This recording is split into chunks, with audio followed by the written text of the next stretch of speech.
어떤 사람이 다윗 왕에게 아뢰어 이르되 여호와께서 하나님의 궤로 말미암아 오베데돔의 집과 그의 모든 소유에 복을 주셨다 한지라.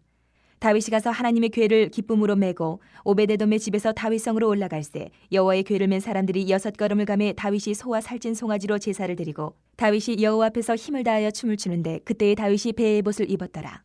다윗과 온 이스라엘 족속이 즐거이 환호하며 나팔을 불고 여호와의 궤를 메어오니라. 여호와의 궤가 다윗성으로 들어올 때에 사울의 딸 미갈이 창으로 내다보다가 다윗 왕이 여호와 앞에서 뛰놀며 춤추는 것을 보고 심중에 그를 업신이 여기니라. 여호와의 궤를 메고 들어가서 다윗이 그것을 위하여 친 장막 가운데 그 준비한 자리에 그것을 두매 다윗이 번제와 화목제를 여호와 앞에 드리니라. 다윗이 번제와 화목제 드리기를 마치고 만군의 여호와의 이름으로 백성에게 축복하고 모든 백성 곧 온 이스라엘 무리에게 남녀를 막론하고 떡 한 개와 고기 한 조각과 건포도 떡 한 덩이씩 나누어 주매 모든 백성이 각기 집으로 돌아가니라. 다윗이 자기의 가족에게 축복하러 돌아오매 사울의 딸 미갈이 나와서 다윗을 맞으며 이르되 이스라엘 왕이 오늘 어떻게 영화로우신지 방탕한 자가 염치 없이 자기의 몸을 드러내는 것처럼 오늘 그의 신복의 계집종의 눈앞에서 몸을 드러내셨도다 하니 다윗이 미갈에게 이르되 이는 여호와 앞에서 한 것이니라. 그가 내 아버지와 그의 온 집을 버리시고 나를 택하사 나를 여호와의 백성 이스라엘의 주권자로 삼으셨으니 내가 여호와 앞에서 뛰놀리라. 내가 이보다 더 낮아져서 스스로 천하게 보일지라도 내가 말한 바 계집종에게는 내가 높임을 받으리라 한지라.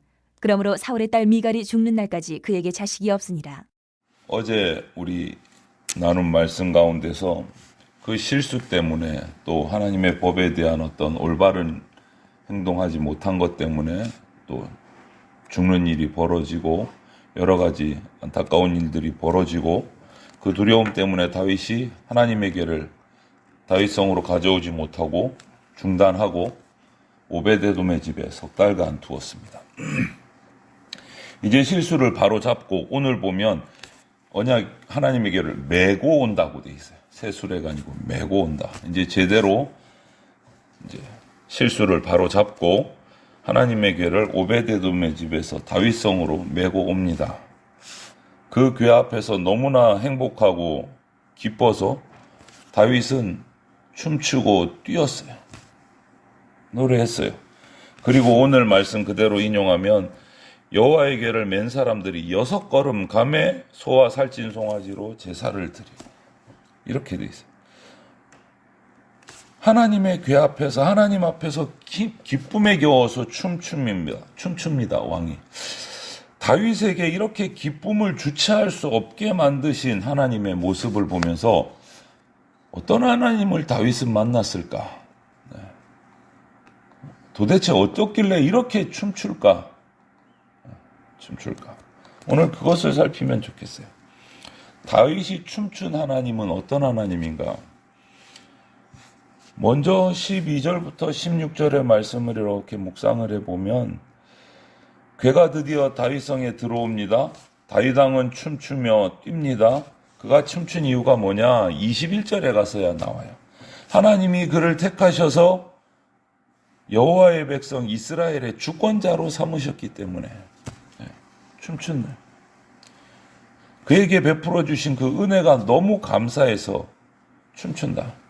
쉽게 왕이 된 게 아니잖아요.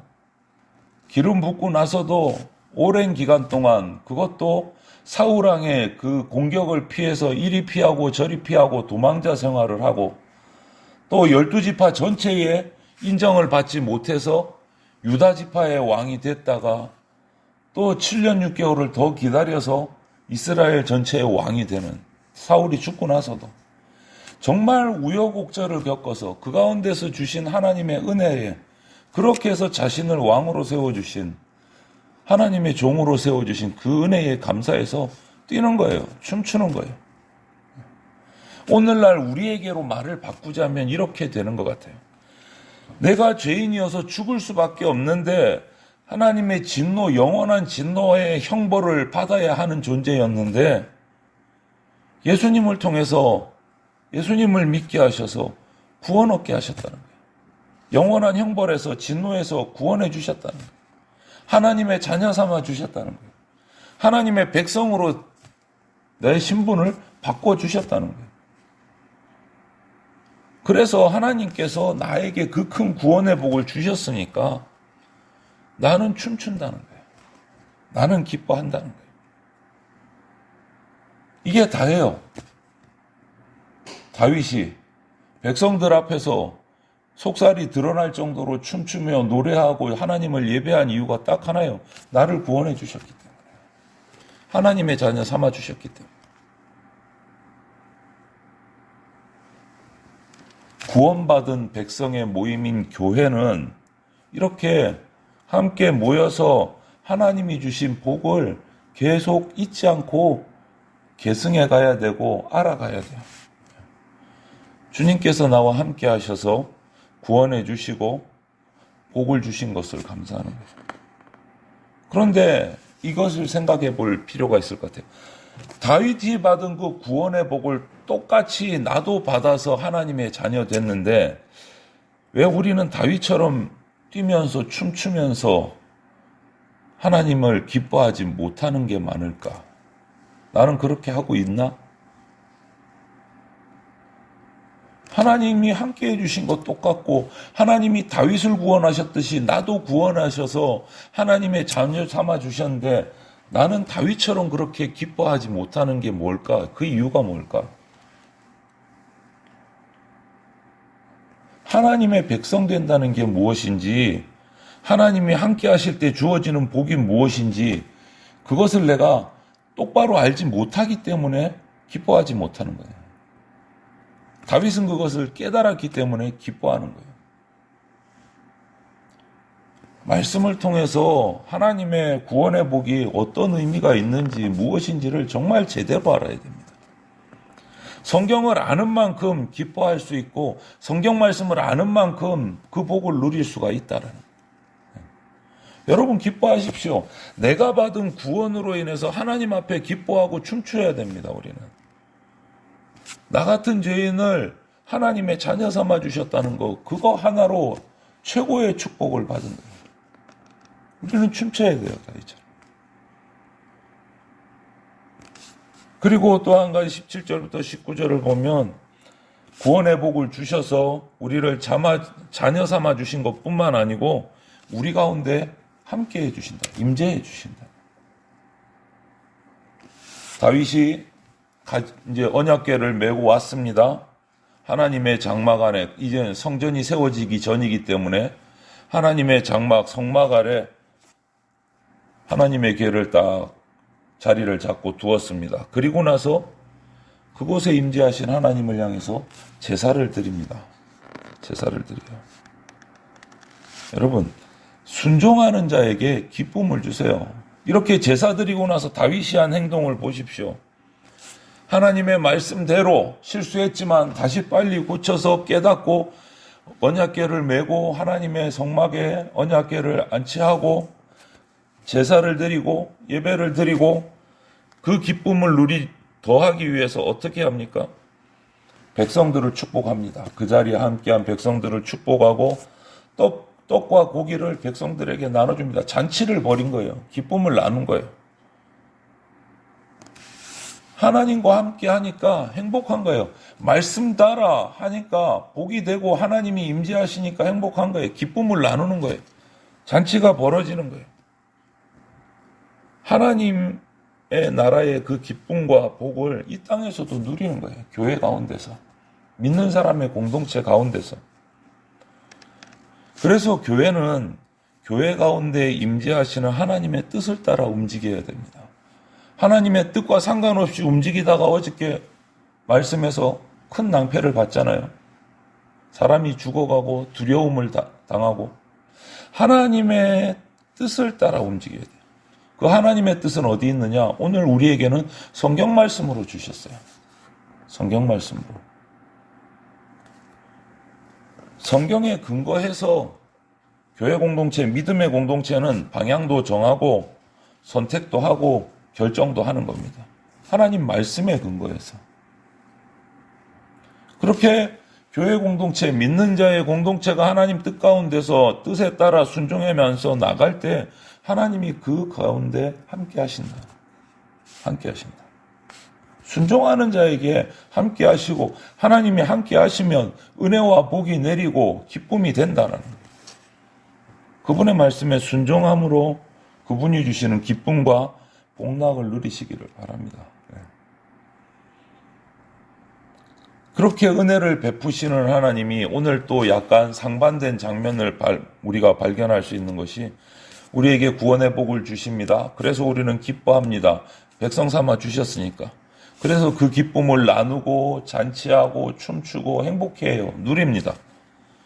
그런데 20절 이후로 보면 그 은혜를 얻지 못하는 사람이 있어요. 그 믿음의 공동체 가운데, 이스라엘 공동체 가운데 하나님의 괴가 돌아와서 행복해하고 춤추고 왕으로부터 제사하고 예배하고 서로 떡과 고기를 나누고 행복해하고 잔치를 벌이는 그 믿음의 공동체 가운데서도 은혜를 얻지 못하는 사람이 있어요. 미갈같이. 어떤 사람이요? 교만한 사람이요. 교만한 사람. 오늘 미갈은 처음부터 그래요. 16절에도 그렇듯이 춤추는 다윗 왕을 업신여겼습니다. 그리고 다윗 왕이 돌아올 때 맞으러 나가서 뭐라고 말합니까? 20절에 비꼬잖아요. 이스라엘 왕이 오늘 어떻게 영화로우신지 방탕한 자가 염치 없이 자기 몸을 드러내는 것처럼 그냥 베베 꼬였어요. 다 기쁘고 행복한데 혼자 베베 꼬였어요. 그래서 하나님의 그 결과가 뭡니까? 23절에 죽는 날까지 자식을 얻지 못했다. 이 말씀을 통해서 그저가 이 믿음의 공동체 가운데 있으면서도 하나님의 은혜에서 제외된 사람이 됐다라는 것을 우리가 보는 거예요. 제외된 사람. 하나님 은혜에 감사하지도 기뻐하지도 않았어요. 하나님 은혜에 감사하지 않고 그분의 임재를 기뻐하지 않는다는 것은 교만하다는 거예요. 하나님 나라에 교만한 자는 들어갈 수 없습니다. 들어갈 수 없어요. 교만은 세상 조건이나 자기 자신을 의지하는 사람이 교만한 사람이에요. 성도는 그리스도인은 겸손해야 됩니다. 자기 의로는 하나님 앞에 내가 설 수 없는 죄인이다. 이것을 철저하게 깨닫고 인정해야 돼요. 그렇지 않으면 우리는 교만이 우리 가운데서 불쑥불쑥 일어납니다. 하나님이 주신 구원의 은혜를 감사함으로 믿음으로 받아야 돼요. 그럴 때 우리가 하나님 나라 들어가는 거고 믿음의 공동체 가운데서 기쁨과 복을 함께 나눌 수 있는 겁니다. 우리 안에 항상 살펴야 됩니다. 오늘 본문에 나오는 이 미갈 같은 교만이 있다면 버려야 돼요. 빨리빨리 버려야 돼요. 우리가 예수님을 믿는다고 하면서도 선행이나 어떤 공로가 있어야 하나님이 기뻐하시고 하나님 나라에 들어갈 수 있다고 생각하는 경우가 있어요. 하나님의 은혜를 전적으로 믿지 않는 거예요. 이거 교만입니다. 내가 하나님 믿는다, 예수님 믿는다, 신앙생활 한다고 하면서도 하늘나라 들어가려면 내가 뭔가를 해야 된다. 하나님의 은혜 아니고 거기에 뭔가 내가 공로가 있어야 들어간다. 아니요, 그거 교만입니다. 교만입니다. 이런 교만을 우리 가운데서 없애기 위해서 우리는 말씀을 계속 알아가야 돼요. 나의 죄, 하나님의 은혜, 이것이 무엇인지를 잘 알아가야 돼요. 십자가의 복음을 알면 알수록 우리는 겸손해질 수밖에 없어요. 복음을 알면 알수록. 나의 의를 내세우고 하나님의 십자가에서 드러난 하나님의 은혜를 거절하고 기뻐하지 않는 교만함은요, 하나님 나라가 들어갈 수 없게 만드는 방해가 돼요. 방해거리예요. 여러분 겸손하십시오. 겸손한 사람이 하늘나라 들어갑니다.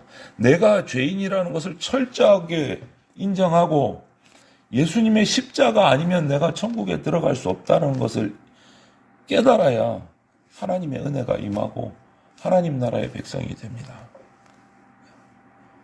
종종 말씀드리잖아요. 내가 하나님 앞에 착하게 살아가고 예배하고 섬기고 하나님 앞에 엎드리고 하나님 앞에 드리고 바치는 것은 천국 가기 위함이 아니다라는 거예요. 내가 예수님 믿는 순간 십자가의 공로로 우리의 천국 가는 길은 확정됐습니다. 그것이 감사해서 섬기고 예배하고 헌신하는 거예요. 순서가 바뀌면 안 돼요. 순서가 바뀌면 안 돼요. 구원은 100% 하나님의 주권적인 은혜입니다. 우리의 공로가 아닙니다. 그래서 우리에게는 오늘 나오는 다윗처럼 하나님의 언약궤가 예루살렘 성에 들어오는 것이 너무너무 행복해서 우여곡절을 겪었지만 너무너무 감사해서 기뻐하고 춤추는 것처럼 우리 인생에 저와 여러분이 춤출 이유가 충분합니다. 다윗이 받았던 구원의 복을 저와 여러분도 받았으니까. 죄인이었던 나를 구원해 주시고 하늘나라 백성 삼아 주시고 나와 함께 하시고 우리 교회 가운데 함께 하셔서 은혜를 주시고 복을 주시기 때문에 우리는 기뻐해야 될 이유가 충분한 거예요. 충분한 거예요. 오늘 하루도 저와 여러분들이 겸손해서 하나님이 베풀어 주신 그 구원의 은혜로 인해서 기뻐하고 춤추고 하나님을 경외하고 예배하고 그 하나님을 자랑하는 그러한 오늘 하루의 삶을 살아가는 복된 하나님의 자녀가 되시기를 주님의 이름으로 축원을 드립니다. 아멘.